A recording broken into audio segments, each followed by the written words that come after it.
I'd scream from our heavens how important Andy's is and how important mental health is. If I'm not up here, then what kind of dad am I going to be?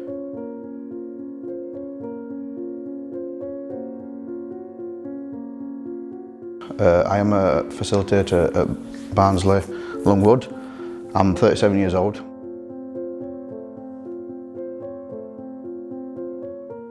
My story started about 10 years ago.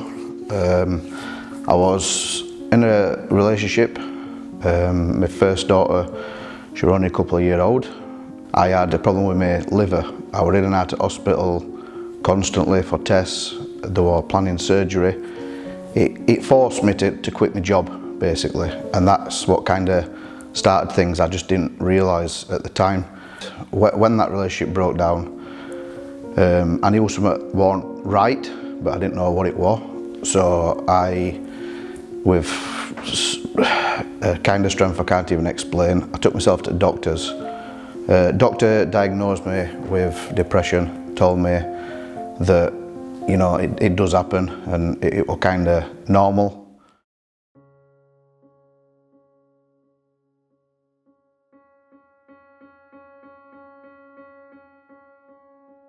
But then I noticed something else was wrong, and it was the same again. I couldn't sort of put my finger on it. I eventually took myself back to the doctors. He told me that I had anxiety. That then started to get out of control. So I slowly started to work on that. And then things sort of started to get better, or I thought they did. I got into a relationship with somebody else. My mental health, I was taking tablets at the time. Obviously prescribed medication. I was seeing my doctor regularly. I was doing group therapy to learn new coping mechanisms. Everything seemed to be going okay. The relationship that we're in, it wasn't a good relationship. My second daughter was born and things just seemed to keep getting worse. Eventually one day I phoned my mum asking for help, told her I needed to leave the relationship. At that point, my ex became even more abusive. It were only probably within a month of leaving, when I thought I'd done the right thing, that I made my first attempt on my own life.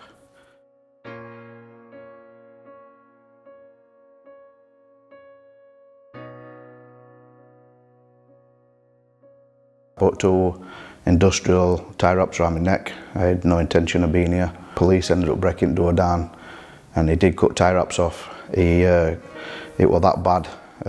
He cut his hand in process, the officer that saved me. When I come round in intensive care, they told me that police had seized my phone, they'd gone back through everything. They told me I was a victim of domestic abuse. So she never physically hit me, it was never anything like that, it were all mental. She told me every day that I was pointless, I was unlovable, I was a crap dad, you know, things like that, and you kind of start to believe it. I since started to try and work on myself, you know, tried to be a good dad, things like that. My life sort of never really got better, if that makes sense. I've made it onto local news through being an idiot, because that was the same. I did another attempt on my own life, so I just left my stuff. I just left the house without telling anybody, and I just disappeared. I knocked myself out by accident. When I come to, just that realisation that, you know, maybe I'm making a mistake, I threw the knife away. Started walking back to civilization, found out that I'd been posted as a missing person. Went for more therapy.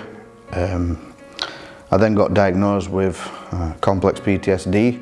For me, it was unfortunately my ex-partner. At the time, she'd moved in down the road from where I was, so couldn't even go past her house without setting me, you know, PTSD off, and that was like another thing. That led to another attempt at my own life. The police told me, because it was the same two officers that had turned up the time before, you know what I mean, it wasn't the first time they dealt with me.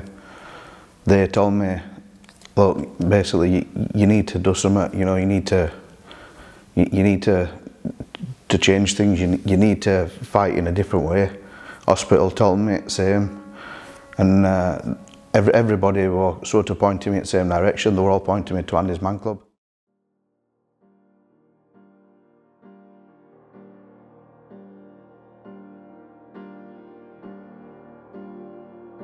So I gathered what bit of courage I had. I mentioned it to my cousin.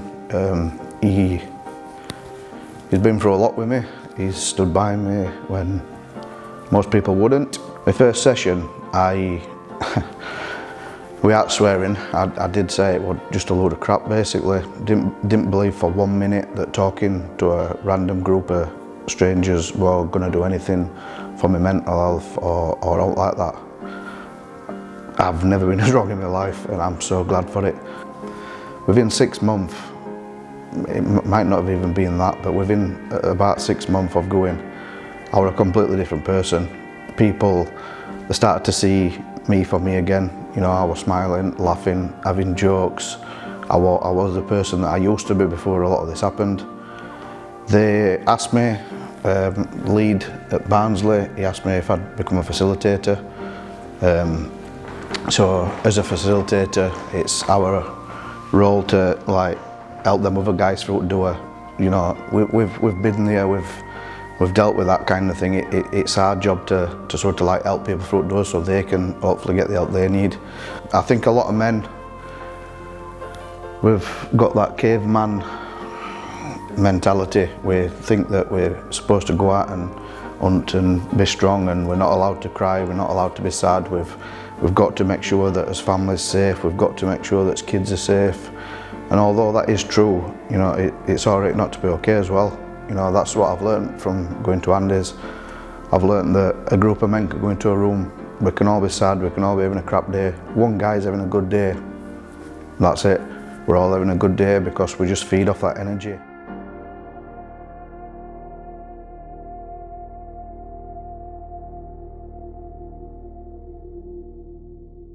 I'm wanting to become a proper first aider with St John's Ambulance and become a volunteer. So, you know, hopefully, touch wood, I'll never need them skills, but you know, I'd like to think that if something were to happen someday, I've got the ability to make sure that person has a good fighting chance. Honestly, I'm so grateful for Andys, it's unreal. You know, I'm here today just to basically say, just don't be alone, don't fight alone. If you think you can't talk to your partner or your parents, then that's fair enough, but there's always somebody at Andys willing to listen. But obviously, as a man, you know, I'd scream from high heavens how important Andys is and how important mental health is. If I'm not up here, then what kind of dad am I going to be? You know what I mean? If I'm not performing how I should be, if I'm not mentally where I should be, what kind of dad will I be? And that's what's important to me. So I'm 37 years old, and in 37 years, the best 3 things that's ever come out of me is my kids, and nothing will ever top that. And I have got 3 of the most amazing little girls I've ever seen. And I know every dad says that, but I do believe that is true. And yeah, I would like to thank you for actually listening to me, and hopefully this just reaches that one person and maybe it can change your life. So yeah, thank you.